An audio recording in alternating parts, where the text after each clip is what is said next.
السلام عليكم ورحمة الله وبركاته. معاكم اخوكم انسان بسيط. راح اشرح ان شاء الله طريقة استرجاع الملفات بدون برامج.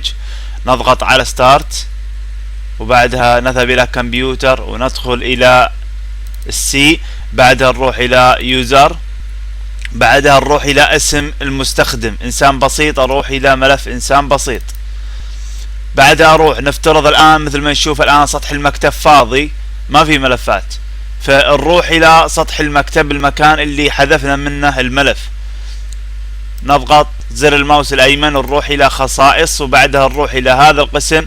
نلاحظ today اللي هو اليوم، الملفات اللي كانت موجودة yesterday قبلها ب3 اسابيع مثل ما نشوف. ضغطت الان على قبل 3 اسابيع كانت الملفات هذه موجودة عندي، وبهذه الطريقة ان شاء الله راح تحصلون الملفات اللي تم حذفها الى سلة المحذوفات وافراغها من سلة المحذوفات. اتمنى اني وفقت في الشرح واتمنى لكم الاستفادة ان شاء الله، والسلام عليكم ورحمة الله وبركاته.